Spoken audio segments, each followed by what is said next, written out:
Hello, welcome to the Curator Podcast. This is episode 14.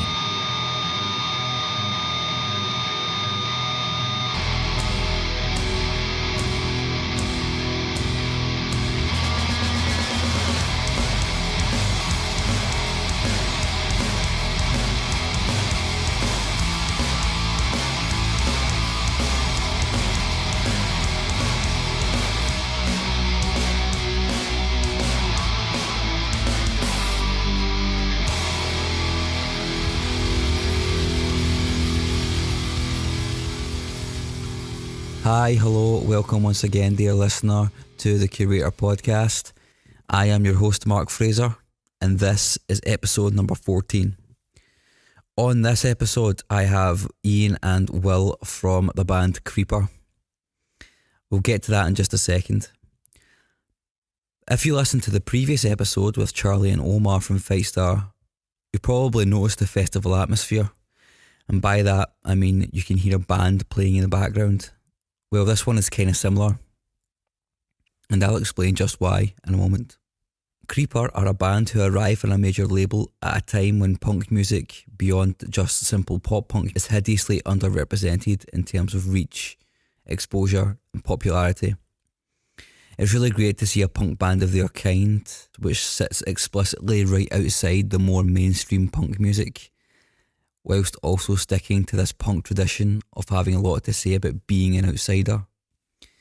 Alienation has, of course, always been a huge topic in punk rock music, but it's good to see a band gain recognition for having a drive, an ethos, and a concept at its heart. Before they were in the band Creeper, Ian and Will were in a band called Our Time Down Here. I thought they were a really good band, and their final album, Midnight Mass, is one that I still listen to quite regularly. My friend's band, First Step to Failure, played a few times with those guys, and they were always really good fun live. So in this interview, you'll hear the voice of my sound man. It's my pal Craig, who came with me to Heavy for the weekend, so I wasn't camping on my own. He's a great guy, and he plays drums in First Step to Failure.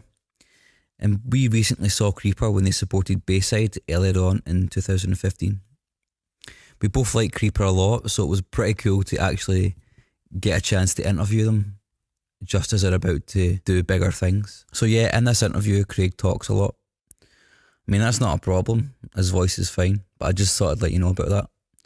There's also the sounds of some beers being opened, some singing from all of us, much appreciation of Jim Steinman, My Chemical Romance, Alkaline Trio, AFI, Bouncing Souls, Danzig, Misfits, and also a band called Bangers who are from Exeter, and they're another really great band that you should check out immediately after this podcast. There's a lot of discussion on songcraft and deconstructing the band's music and influences. I mean, it's clear when you listen to this podcast that DIY is still a very important thing to these guys, and despite the Roadrunner Records thing, that, to me, is cool as fuck. So yeah, we were a little drunk. I do drop a hard C towards the end, but I think that's because I'm Scottish. The C word is just kind of part of our punctuation at this point. So yeah, it was great to chat with them and just to get a real insight into their creative process, which I find endlessly fascinating. The interview itself was quite impromptu. I just finished interviewing Fightstar when I turned round and there they were. I was supposed to interview them earlier on during the day, but due to some issues getting into the festival, I totally missed the slot.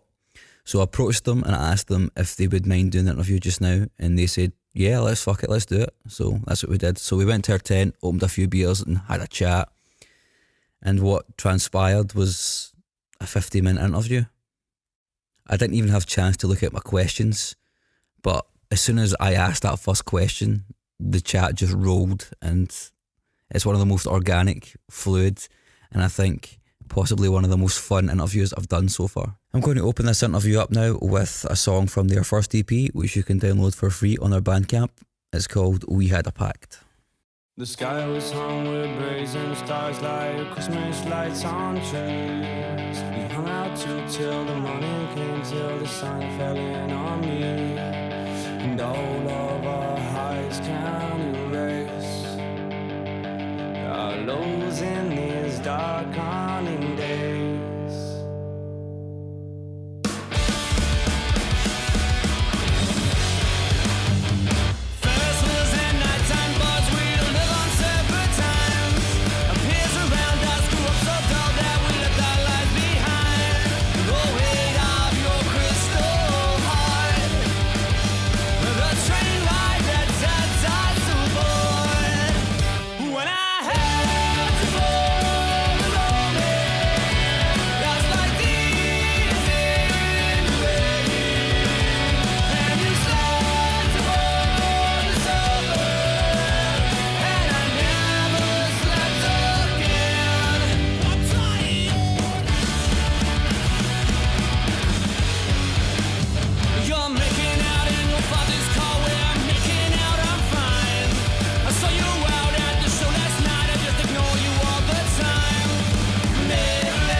Heavy Fest. It's been actually quite a nice day. How are you guys doing? Really fucking well. We're doing really good really now. Good. Yeah, everything's cool. We played, so we can just get drunk now, and it's easy. That's the hard bit's over. Easy. So now it's so easy. Just gonna just get some beers, and Casey from Funeral for a Friend is gonna, and Chris is here, and they're doing it. They're doing it. Here. Yeah. I need to meet that guy immediately. Oh mate, he came a minute. We did that interview a minute ago. He's tapped me in the back. And he's there, like the shredder, the true shredder. Yeah. Is here, and we are the splinter to his shredder. You know. Yeah. That's what that was a Teenage That's a good Turtles reference. Yeah. Like there we go. Anyway, they're here and doing a DJ set later, and so we're gonna hang out with them and try and blag as much free beer as we can get, like from them, because they're gonna have loads of free shit because they're DJing. And Chris doesn't drink, right?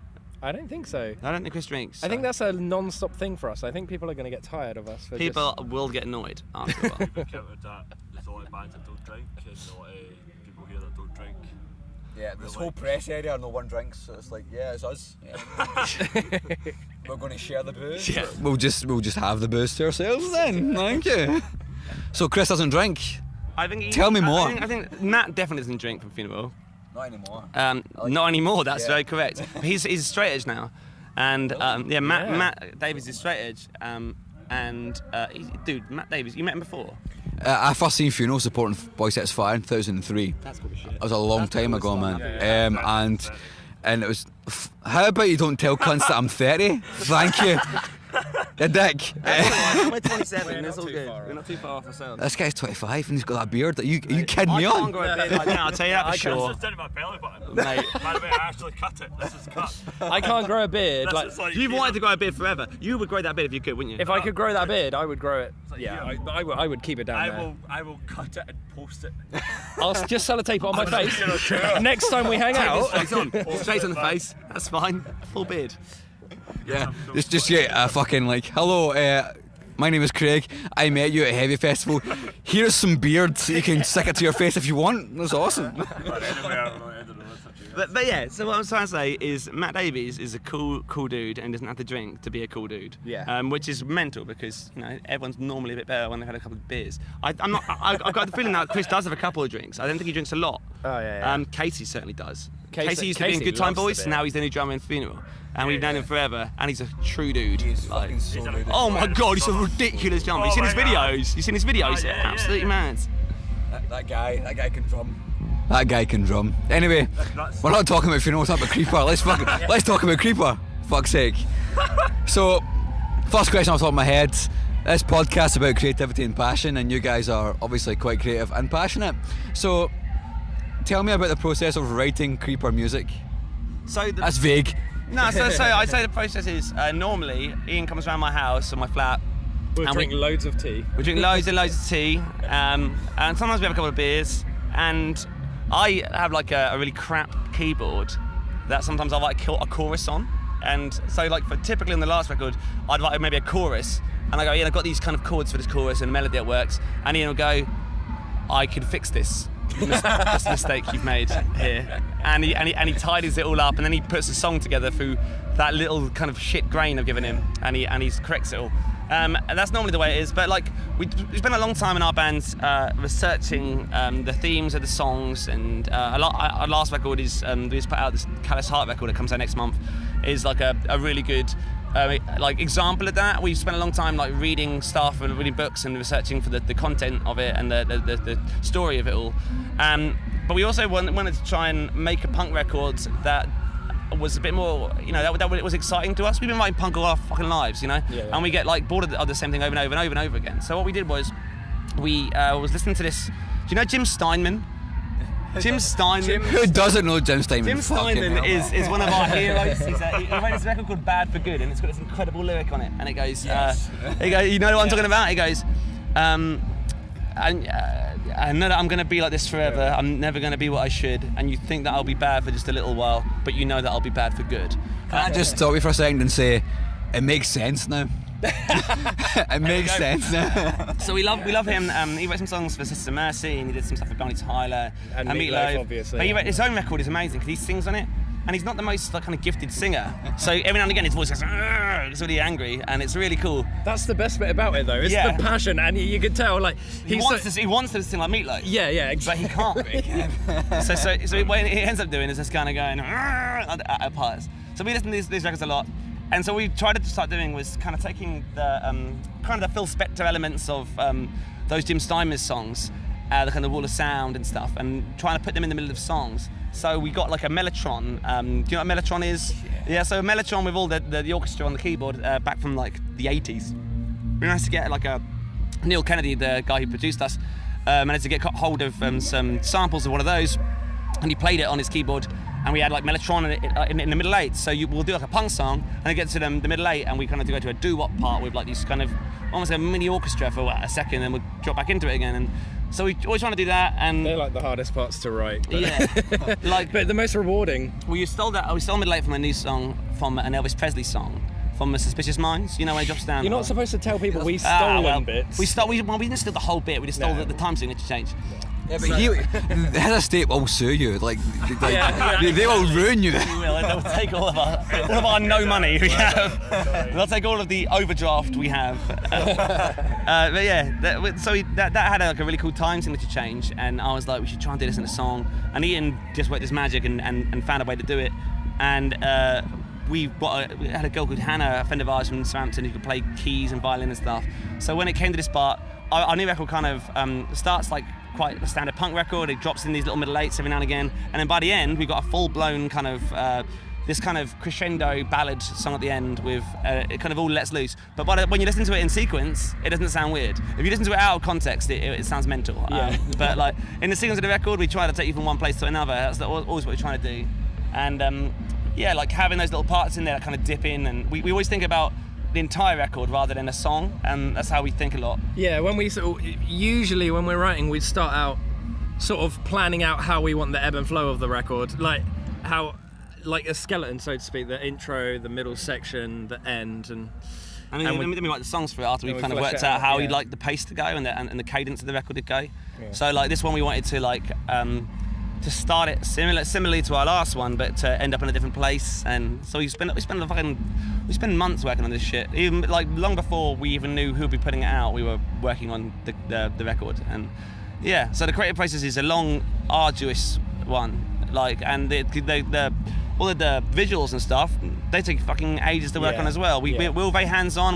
Our last video we had, we did a video called for a song called The Honeymoon Suite, and there's a shot like we kind of there's loads of 80s films referenced in it. One of them's The Lost Boys, which is one of the themes of the record as well. Peter Pan, all this stuff.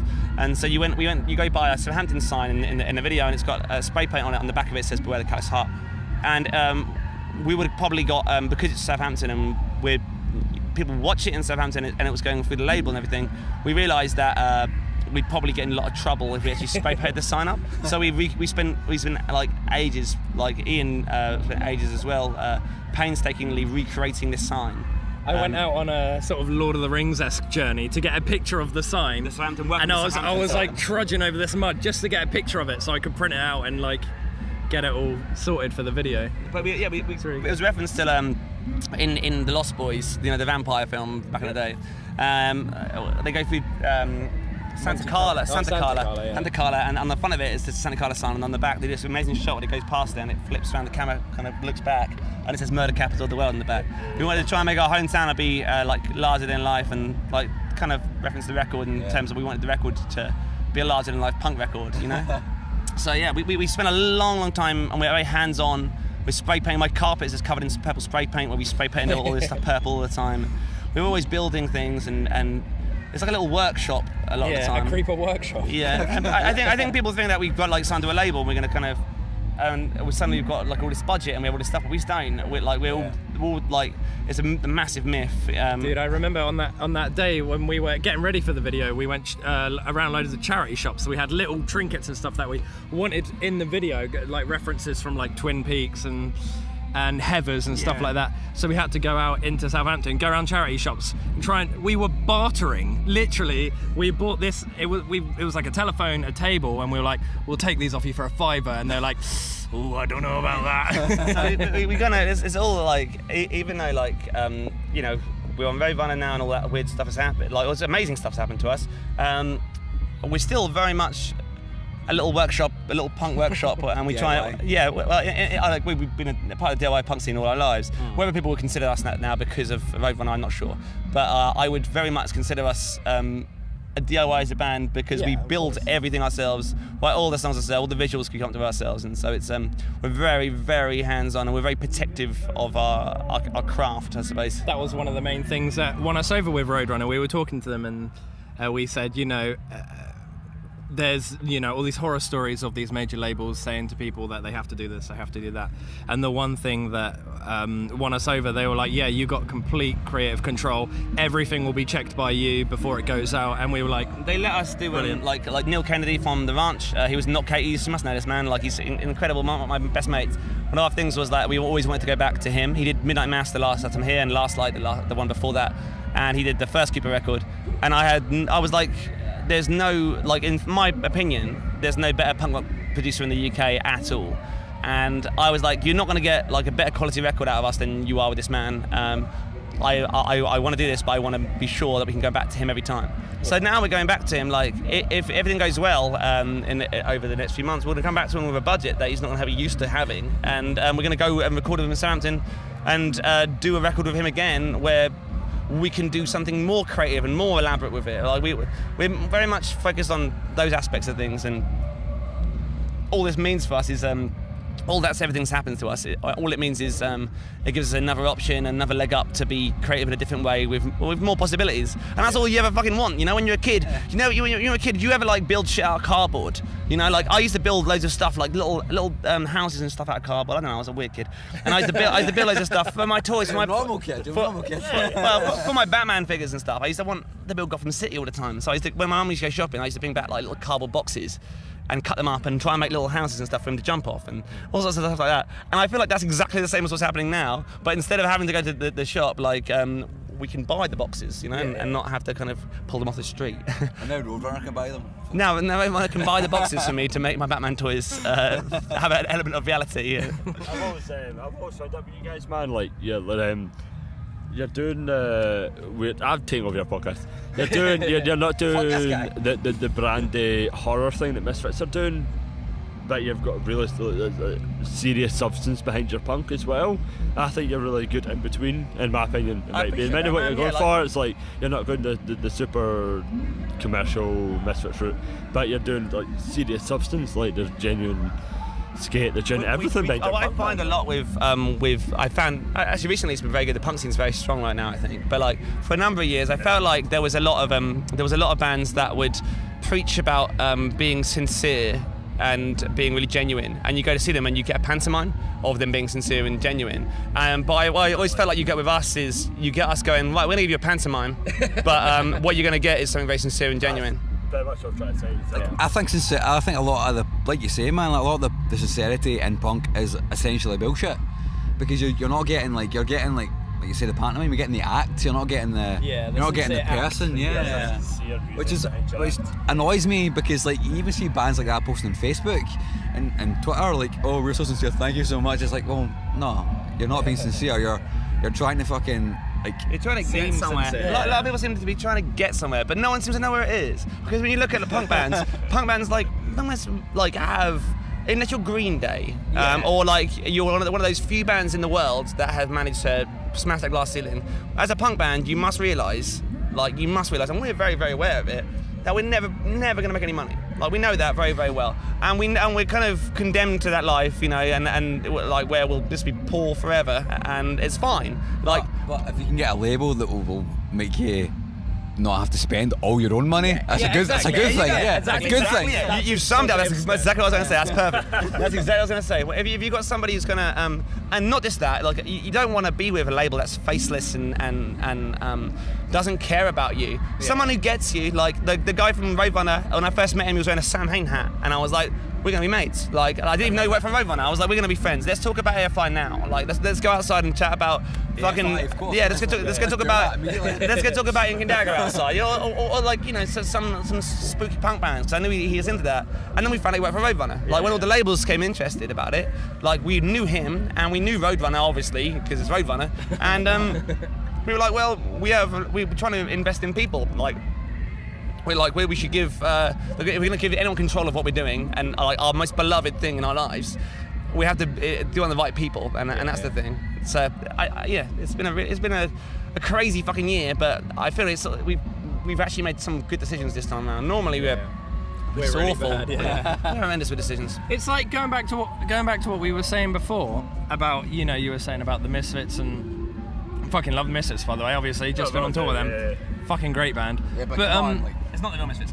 I know. But Jerry Only is a legend. He is a legend, but he can't sing or dance like Gorman. I genuinely think there's a gap between a show and genuine, honest punk. Like, you are that middle. Yeah, man.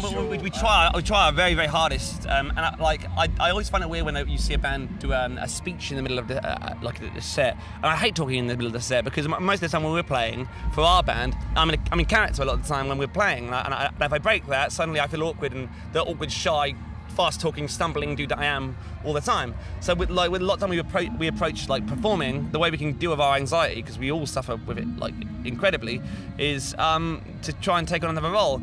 But like for some people, that kind of they're still in character, saying we are, but like their character is hardcore frontman or punk rock frontman, and their speech is like really prepared, and really awkward. You can tell, like, real punk kids, DIY punk kids can kind of see through that shit straight away, and I really, really think it's true.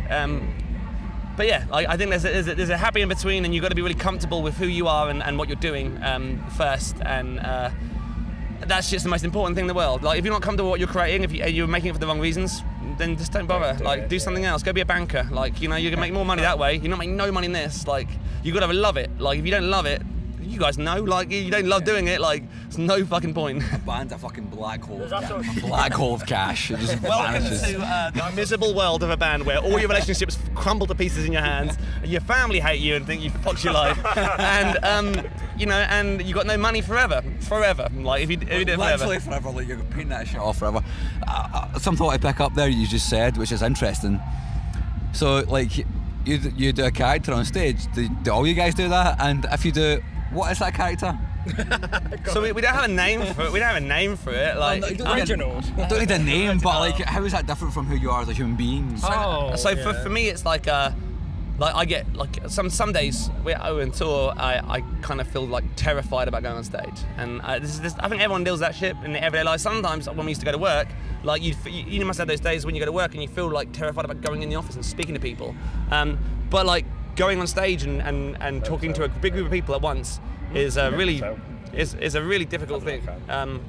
It's one of those things that, like, the way we've kind of tempered it and the way we've kind of worked it out is, when we record the records, we have a really sincere thing to say and something very, very. We always have a message of what we do every single time, and this record is no exception. The one that's coming out, but we do it under the guise of a character because it makes it easier to do. Also, it's our way of coping with that situation of being on stage. Some people are very, very confident with that, and a lot of punks are, like, really cocky and really good about doing that, and I admire that to the end of the world. But even with them, it's a coping mechanism. That cocky, like, showmanship is just a front. Yeah. I don't think that's true. I don't think that's true at all. I don't think that. I do. Like, I don't think. No. I mean, in the sense that I don't think anybody's confident enough to go on stage and do it. I think it is always a character. Yeah, I think it's always a coping mechanism, like you say. We talk about it a lot, and we talk about the character we play and we put on, because there's no way in my regular life I could be who I am on stage all the time, because I have to be I had to be the songs every day. You know, like, I found in Our Time Here, what I found really difficult was finding the conviction to play a song, say about a really low point in my life. When on that day I had a lovely day and we'd gone to the beach and we'd gone to the show and we played the song. Like, I found it really difficult to play it as myself. So what we started doing was trying to write our songs from a certain perspective that was outside of what we would be like. So a lot of time I write about my own life, but for the guys it's somebody else. Like, and I find that an easy thing to do. I also found it a really good creative writing kind of mechanism. Yeah. You know, like, when you're writing, I don't know if you guys, like, obviously you write for Daily Discord all the time. I am a writer. So you write creativity as well. So I mean, the same way that you would do that, and you'd find a new way of doing things, and we're always trying to think of new exciting stuff to do. But on stage, we're very much in character the whole time, and it also means that we have a thicker skin that way. And my character on stage is someone that doesn't give a fuck what the audience thinks, but realistically inside, I'm like, please don't shout stuff at me, or don't throw something at me, don't swear at me. Please accept me. Yeah. Well, no, I don't. Like, realistically, I think my actual self doesn't mind about not being accepted. I just don't want to be made a fool of while I'm up there, and I don't want people to be mean to me up there, you know, like. No one does, man. No. I we think we've been lucky, but I think a lot of that to do with because I've clung to a character when we played, and I've clung to something that is. We never ever put names to any of it, really, but you do the same thing. But it's not like, that's the thing. It's not a conscious, like, right, I'm going to be Trevor now. Like, do you know what I mean? We're not like Ian Strange. You're not number 9. You're not number 9 or number fucking 4. Do you know what I mean? This is all Is that about. okay to have another one of these beers? This is all you have. This These is all beers, about. have all the beers. That's all about what I was trying to say. Like, when you had a character, again, I Misfits bad term, but again, horror punk, I get a guys with character. That's what I'm trying to say.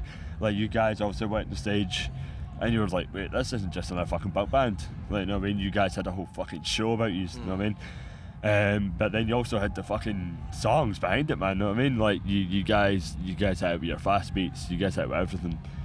But you also had this persona, which I thought was great, and that's why I brought the middle between utter persona and straight, like just normal punk band. I'm You guys said were- that, but I think there's a really fine line between becoming very, very pretentious and taking on a different guise when you play. Yeah. I think it's really, really important for us because the sort of people we are. We care about this like more than anything in the world. Exactly. And to protect ourselves, for our own sanity, sometimes we have to do this sort of stuff, and it's been a really natural thing to grow into. That's literally it. It's like come with time, because we're on tour with Our Time Down Here for like 7 years, and even over that period we were slowly slipping into that character. Yeah. And it's not like I don't want to say character, because it's just like putting on somebody else's shoes for a little while. Just come on stage and you're like, right, I'm here, and it's like it's just more confidence, like today more ballsy. I was telling Ian Dickinson today, a lot of the time when we're doing things at the moment, I'm always like, why are we doing this? Why haven't they got somebody else doing this? Because that's me, right now, thinking that. But for a second on stage, like today, it was one of the first times ever that's happened. I looked around, I was like, oh, everything's okay. No one thinks that we feel no one thinks we look out of place here. I always think we look out of place anywhere, but I think I look out of place anywhere and all the time, and that's my insecurities digging on me. But sometimes adopting that character means that I can deal with that in a way that, for example, this year has been mental for us. It's been so crazy. And we've had all sorts of things. People have said that we have someone in the inside working for us, or we have bought onto tours when we're the poorest fucking dudes ever. And we are from anyone who's been around punk music for longer than a couple of years will have seen us at some point, thought we were shit or something, I don't know, at some day somewhere, because everyone is, we've been around forever, we know everybody's bands, I know your guys' band because of, probably some fucking show, I imagine we probably played together at some point, or maybe one day. Yeah, maybe one day. But Hopefully one day. in old bands, I check up on this stuff, and punk kids do that, people know, but all that stuff runs through my head. I'm like, oh my god, should we be here? Should we have that? Or should we have these opportunities?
Dicing us while we are still alive, and to arrive.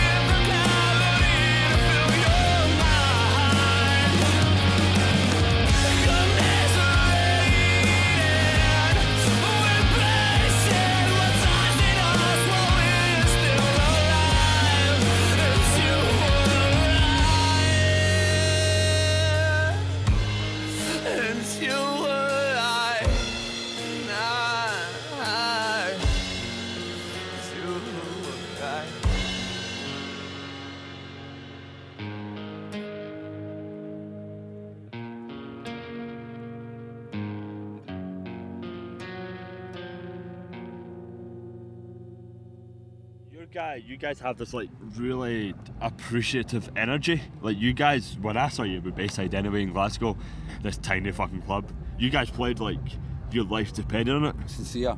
That was exactly. But sincerity. that. No, generally, you guys fucking went out and you guys fucking played, man. Like you just everything. The whole Just like stage, I've become everything. more conscious of recently as well. It's like when you first start doing punk bands, like our time out here when it's first started out was really shouty and really, really fast, and I'd lose my voice sometimes. We do like a week tour, and by the end of it, I'm like.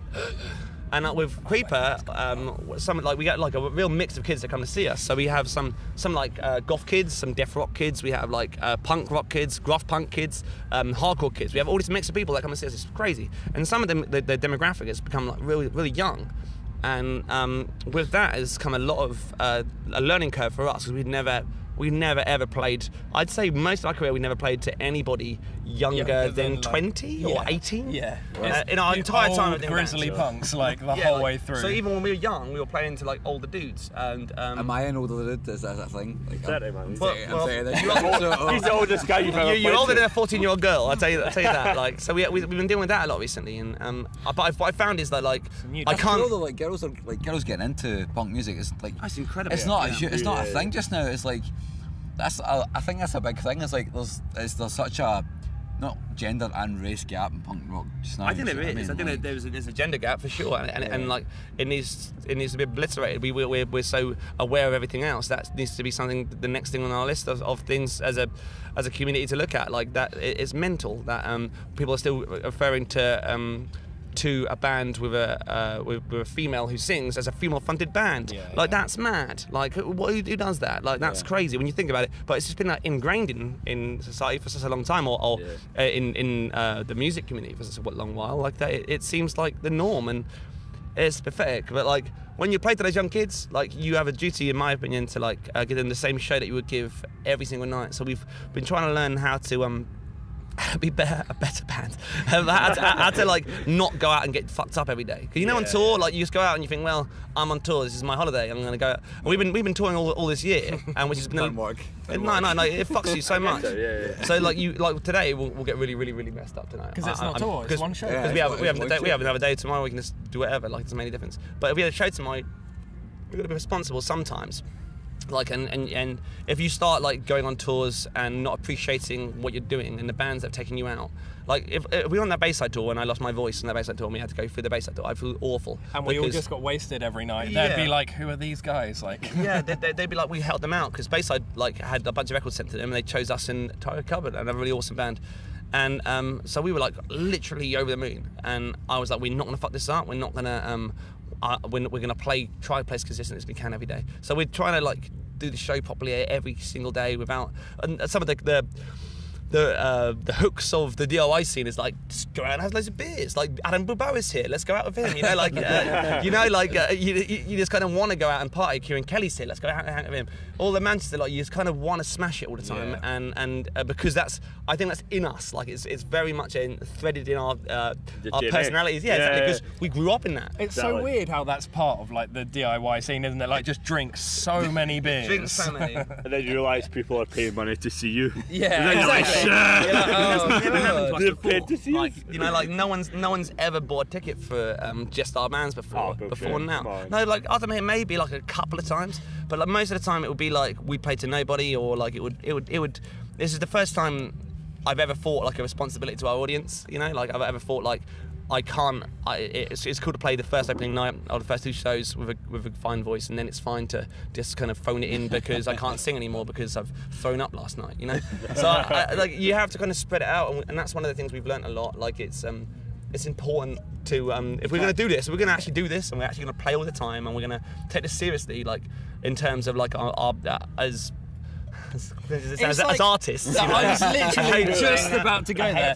Like, But you know what I mean? You know what I mean? right. we spend so long like writing the records, Will articulating his thoughts, writing that down. You spend so long in the imagery. Why go out and like screw it up for a bunch of kids in one night for no reason? Makes sense. It totally makes sense. Like it totally makes sense. Like That's what they do. you've poured your life into. You poured maybe not your whole life, but like you've poured a huge part of who you are into this thing. You know what I mean? As a thing I want to ask you. Well, Ash Ward. Yeah. keeping scores. Yeah, no, very well. I've known him. He used to write for the Discord, and he said to me that our time down here, it's all about, like he said to you, it's all about ringing as much as possible from a chorus to make it as catchy as possible. I feel like a chorus is the most important part of a song. Of course it is, yes. But is that not like, I've just like, that's a connection I have to you guys without really being knowing you guys. So is that something you guys go into and think about the chorus as like that section is the part that gets us fucking like music? Do you know what I mean? Does that make sense? I think that we start with the chorus every time, and for me, the chorus is the most important part of any song. Look at Bouncing Soul songs, and the Bouncing Soul songs, there's that amazing chorus on, what's that Bouncing Soul song on How I Spent My Summer Vacation. Sometimes when I just can't think, I hear the words you said to me. Like, that chorus is incredible. Like, and the whole time I watch listening to that song, I think I can't wait for that chorus to come back, because that chorus is fucking incredible. The verses are great, but the chorus is the hook. Yeah. And I've always felt like with Us Man Here, when we first started doing it, and we had a bunch of stuff to say when I was younger as well in that band, and we had loads of things we wanted to talk about. I always felt like punk was one of the main things about punk that was so clever to me was that, like, especially pop punk as well, or punk rock, that gruff punk sort of thing, was that, like, the power of a hook is the most incredible thing. So say when you listen to something on the radio and you got that hook in your head, you got that earworm, and you've got that, you had that loop in your head.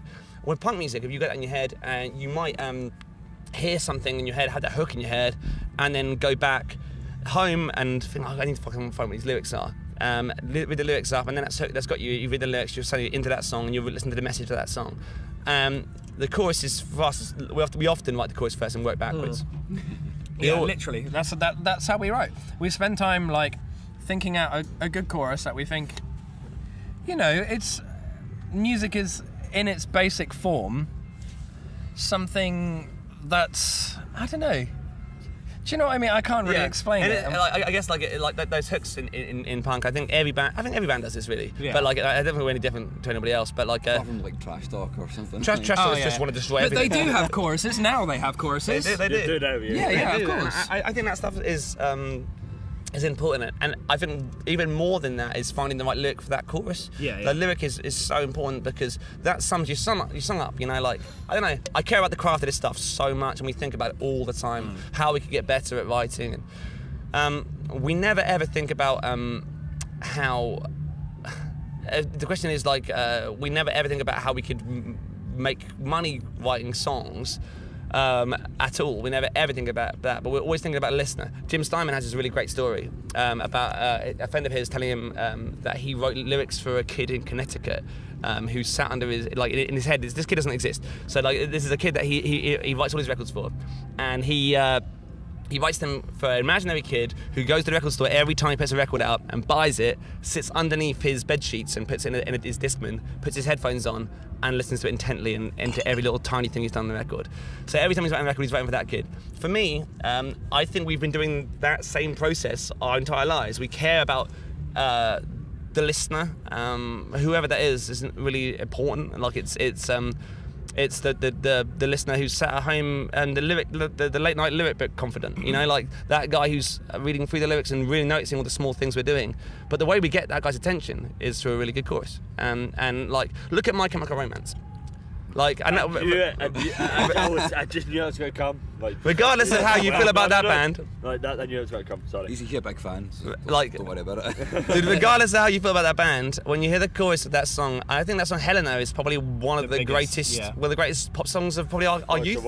I would probably disagree, because I think I'm Not Okay is probably a much better pop song. Oh, okay. No. I would probably side with you actually, because I tell you why Not Okay is such a good pop song is because that is that's a punk rock song, and it's very It's got that sound, that punk rock sound. Oh, it's incredible, and it's visceral, and it's how the fuck did My Chemical Romance get so big? Like, I tell you why, because they're huge hooks, but they're a punk band at the very, very heart of it. Like, their first record was produced by Jeff Rickley from Thursday, and that record, on after it was produced by a guy called Howard Benson, and that chorus, I'm Not Okay, over and over and over again, and that is that not the anthem to every punk rock kid in the fucking world who's ever discovered a record and sat home? That is exactly how I felt when I was a kid listening to punk, thinking I feel awful, and this is making me feel better. I want to go to gigs because I feel at home here, and but that's the way you get them in. Like how you reach somebody is through a really, really, really good hook. And if you get that right, if you spend enough time working on it, and often we ditch stuff instantly. Like we can't find the chorus straight away. We'll ditch an entire song. Like got that. Like we would. I remember you always tell the story about when you're on the road with the Still. Like they always said, like if you're writing a song and it doesn't come to you like straight away, it's not worth it. Just scrap it. Don't spend time crafting it and working on it. Just go to the next thing. Start working on something else. That was Mark Pavey told me that from Still, and he said, interesting. And he was like, if it doesn't work out, like think about those Still records, all of those are hooks. The first Still record, every chorus is such a hook, massive, and it meant something because you had to Still, it's a problem that the more honest you are, some people take advantage, and the things get pushed way too far, whatever. Like that chorus is in my head all the time, and when you first did that record, you had all those hooks in your head before you could make out the lyrics. And then when you go back and read the lyric book, suddenly you've got something that's really, really important and special. So yeah, we spent a long time working on choruses, and the other day we actually tried to write something backwards. We tried our best because Ian had an idea to do something a little bit like a Ramones song. So it would start really instantly and it would be fast with the vocal and stuff. And we got to the chorus and we just couldn't write a chorus for it. And so we ditched the entire song. Yeah. we won't write a song if the chorus isn't right. Like, and if it's because like all the ideas, all the effort like you put into it, and all the lyrics and all of the other stuff that you're gonna do around it.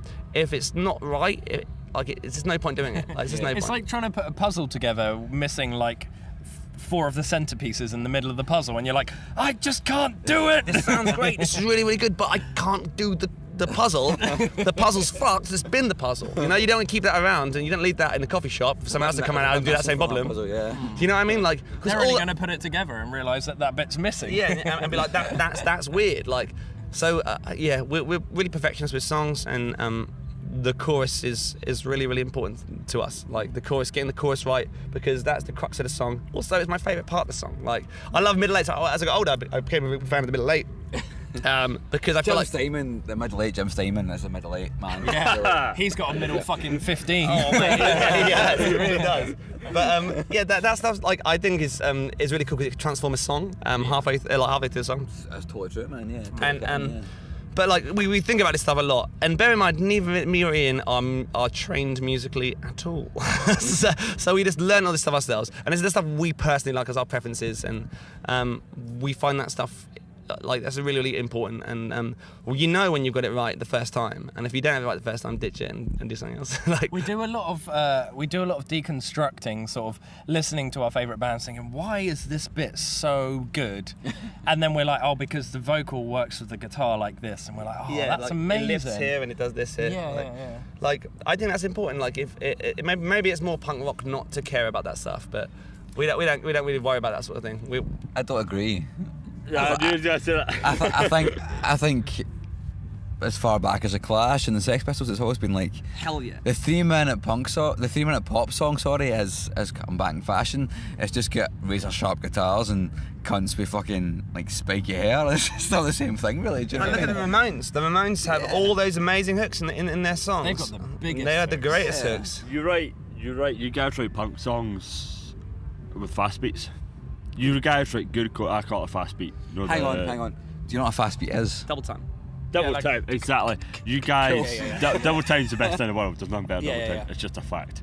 You guys write choruses with double time, which is very, very hard to do. Like, I don't know if you guys have been in this band for I don't know how long, but double time's a hard thing to do, and you guys write fucking choruses with double time, which is like we spent a lot of time on it. Like when we were doing our record, like I was one of the songs that you're probably talking about is a song called Into the Black, and the chorus for that song is was I was writing a musical at the time, and like a really awful space musical. Hang on, Jim Steinman, is that a thing? It was kind of like that, but it was just all based on chords. Like it wasn't like Ian was helping me a little bit with it, and I had this kind of idea for this melody that would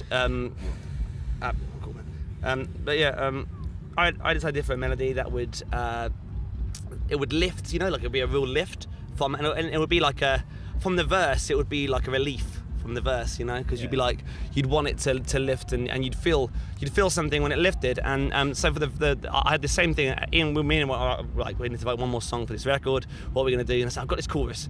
And Ian did this thing. I just told you guys earlier on. He was like, okay, this is kind of cool, but let's do this. And so like he built a song around this kind of scrap of an idea I've had, and yeah, like that stuff. I guess it's important for me because the Bouncing Souls do it too, and AFI do it a lot, and Armageddon, the AFI song. All the time as well. Misfits do it, but with that weird hi-hat thing. Yeah, and there's a relief in the chorus. Oh, what's the song off that fucking Aqua Trio record? He just said Armageddon. Armageddon. For fuck's sake. Armageddon. Chill out, man. Armageddon just have a fucking fast beat. Are you thinking Mr. Chainsaw? Like, Mr. Chainsaw. Yeah, right. At the end oh, of it's the Mr. song. Chainsaw. Is it Mr. Chainsaw? He's wrong. I'm right. I need my phone. You keep talking. This song is a different song. It's a proper. But yeah, Fucking out later on. the perfect example is the first song on the famous Monsters record. The whole verse is like dan dan dan dan dan dan dan dan. Is it Colin the Gates? Yeah. Yeah, complicated. And the whole verse is like dan dan dan dan. American Psycho. And then Cannibal Corpse. as soon as it goes into The Cannibal Corpse. Hi-hat there, yeah. And then as soon as it goes into the chorus, you're like, oh, and you like have a breath, enjoy the melody because the melody's incredible. Let's talk about this quickly. So you're My Chemical, any of you guys My Chemical Romance fans at all? Okay, cool. I'm 30 this year, and I liked fan. My Chemical Romance, even though I'm 30 this year. That's perfect. That's really great. and you should do because they're incredible. Thank You for the Venom is probably one of the best songs. Like, it's not a fashion statement, it's a death wish. Oh it's my like God, best it's song incredible. like ever written. oh mate, Hang on, guys. Can I just stop the conversation for a second? Can we have a high five for that? We definitely can. I'm trying We didn't even get That's went terribly. I'm trying to remember Aqua Trio song of that. Anyway, That song, for that song, I feel like it has every part of that song could be a chorus. Like it was just mental. On and on and on and on. Yeah. Like whatever, and then it goes into that. You'll never make me leave. Wear this on my sleeve. Like that bit could be a chorus. That's It fucking had ridiculous. its punk sensibilities, but it was Oh, an yeah. actual song. It's And then a it fucking pop lifts, song. give me all your poison, give me all your poison. And you think, fucking hell, how could you get bigger than that part? Yeah, than and the it was still punk, that and it was a fucking fucking chorus, man, chorus. holy yeah, shit, man. I completely agree. Yeah, like unreal. Like, I tell you what, we wrote a song, and we were so stoked on it. Kicked into the chorus, we were like, "This is fucking great. This is gonna be a big song." Like we were so stoked on it. we're really excited about it. And it then, was My Chemical Romance. It was that chorus. It was exactly the same. We were like, "Oh man." well done it. we love that song, but hang on a second. That's not our song, is it? Yeah, exactly. You know what I mean? And I feel like we get compared to My Chemical Romance a lot. I think it's more of our aesthetic that mentions that. But our band doesn't sound like My Chemical Romance at all. But we're massive fans. Like I've always been a My Chemical Romance fan, and I feel like they were probably probably the most exciting band of my entire youth. And I was a punk kid, like My Chemical Romance. I wasn't like a kid who liked all the other weird shit. I was kind of emulating them around at the same time. I'm not gonna mention names. But there was Oh, bands, hang on a second. there were bands that came after band. that was so derivative of it and did a really shit job of imitating it. And the main thing with this, what we're doing now, is we kind of felt like back in the day you had the Damned and the Misfits, who are bands we love.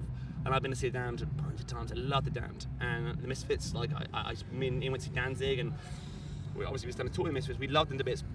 After that, you had AFI, who basically Davey Havok at the time, when he went to a Danzig. Imagine seeing AFI and Danzig together. That tour happened in America. That actually happened. Yeah. So at the time, Davey Havok sounded like a mini Danzig. He looked like Danzig, and he sounded like Danzig. When Singer came out, he drew his hair out like Danzig, and all that shit happened. And anyway, but like AFI are incredible. Probably my favourite band. I love that band to death. And I think they write some of the best songs ever in punk, I think. After that, like the next band you had was My Chemical Romance. You took this kind of style again. I mentioned these bands purely on aesthetic, because sound-wise, they kind of sound like kind of similar, but not enough to call them like. You can tell the influence, but First album, definitely. Alkaline Bullets, definitely, man. Alkaline Trio, like, had that kind of croon that Danzig had, but it was softened and it was in the vein of a goth punk band. So like you had AFI that were a hardcore band, and over here Alkaline Trio that were a gruff punk band, and both those bands were really taking from the Misfits and looking into that sort of stuff. And there were two sides of it. It was amazing. It was a really, really great time. And then you had My Chemical Romance, and after that, like, you had a bunch of stuff that was just this wasn't for me, and it was that it verged on kind of tackiness, and this wasn't my vibe at all. Anyway, like, the way we look at this band is, we were like, it would be really cool. Like, that stuff doesn't really happen anymore. We'd like to be a band that would pay homage to those bands, the same way that Davey Havok and AFI paid homage to the Misfits when they first started out, the same way that when Alkaline Trio first started going dark, like the way they are now, they did as well. And so we think about that a lot, and we're trying to do, when we are kind of doing kind of like like songs that are like on purpose kind of nods to those bands, we are a pastiche maybe sometimes, like those bands. We're trying to do it with the utmost respect and like with a knowledge of that music, because we grew up with it, like, and so when people say like we sound like My Chemical Romance, I feel like you haven't heard my band, but I understand the AFI and the Alkaline Trio things. I get it. Trio and AFI is like a standard. That's like the staple. We got that all throughout the latter years of our time down here as well, didn't we? Like Last Light and Midnight Mass. They did sound like Alkaline Trio. Yeah. To be fair, like Ice and Bad Advice. Was an Alkaline Trio song, but like I get that, but like. People say we sound like My Chemical Romance because I wear a leather jacket on. I play a leather jacket because I'm vegan. Play a leather jacket on stage. But like Joey Ramone, Joey Ramone wore a jacket on stage and had hair the same as mine. Like, it was, it's much of a muchness. But for the record, My Chemical Romance are fucking amazing. Yeah, they're great. Like, they're genuinely fucking fucking it. You've heard this. I genuinely believe they're one of the most important punk bands going. I don't know if you agree with this. I'm going to say something quite controversial now. But I think they were, when that emo scene came up through MySpace and everything, and that was the generation that, whether you want to believe it or not, we were a part of, was that MySpace generation. Yeah. And they were this generation's, and this is I'm expecting to get backlash from all of you, but this generation's Nirvana, because they changed everything. They changed absolutely everything. No, you're right. No, I completely agree. You brought a punk chorus to the masses. Also, Alkaline Trio song is Blooded Up. That's the song he's thinking of. Blooded Up. Yeah, then jumps at that fast beat. You have every right to be. Then jumps at that fast beat. Yeah, that's the one. That's the one. From Head to Infirmary. Yeah, there you go. Blooded Up. Got there in the end, right? I had to find it. We found it, yeah. 15 minutes later. Gentlemen, this has been a fucking awesome interview. Do you guys have This has been the best we've done all day. Yeah. This has literally been the best. I'm so glad we came over. Yeah. Keep going. Do you? No, well, 5-star on and like 5-star on in 2 minutes. Don't just hit I would literally sit here until the sun went down. But you're going to be editing this for days. I'm just going to fucking let it go, man. It's just going on fucking. Do you guys have anything else you want to say or anything you want to ask us before we wrap this shit up? Well, I think I should probably promote our stuff. Yeah. Our record comes out on the 18th. Of September, and it is our first release on this label. And what label? On Roadrunner Records, which is mad. And like, it would be great if people pre-ordered it. That really means a lot to us, because it proves that punk can do something again. And like, I know we have a personal investment there as well. It's us, but like, I feel like us signing to Roadrunner Records means that it opens the door for lots of other labels to look at punk bands seriously and take them for actually what they're worth, which is more than lots of the shit that's going on at the moment. There's so many great bands in this country that are underappreciated. My favourite band in this country, probably Bangers, and I think Bangers are drastically underappreciated, and I think they're incredible, and I think they deserve they deserve to be played. They deserve to be here today, playing on the main stage. Playing that main stage, because they're an incredible band, and I hope that what we're doing, regardless if people like it or not, will see that it's a good thing for punk rock and it's a good thing for this scene. But yeah, if you want to put on a record, that'd be great. But yeah, that's on my message is please buy the record. But trying to see it in a way that we're not trying to sell you something, or we're trying to do something positive with it. Yeah, Bangers played in Glasgow like Thursday night, the night before we left to come here, and it was their album or record release show. That record's amazing. Yeah. As well. Anything else you want to say, Ian, before we? I was literally on the cusp of saying pretty much what Will said. So. Okay, cool then, guys. Thank you very much. It's been a fucking total pleasure. Yeah, it's been so good. Thank you, so man. much for having us, man. No worries. Cheers. Well, I thought that was pretty great. I hope you thought so too. It was good to get a really organic chat, and I do apologise for the drunkenness. Well, actually, I don't apologise for the drunkenness. That's kind of part of this whole thing. There's something nice about hearing somebody have fun and feel comfortable and have a chat about stuff with people. I think that's valuable, and I think this was one of the best chats that I've had so far, and the way it spun out and it was so organic was brilliant. I enjoyed listening to it, I enjoyed conducting it, and I actually enjoyed having someone else ask questions and bring in another train of thought, which was, you know, a real thrill for me. As you could probably tell, Will and Ian are really nice guys, and I wish them all the best. So yeah, thanks for listening. If you enjoyed this episode, please rate and review this on iTunes. That'd be amazing. I'm going to play you out now with a song from the new EP, which is out in September, as Will said. It's called The Honeymoon Suite. Until next time, bye bye.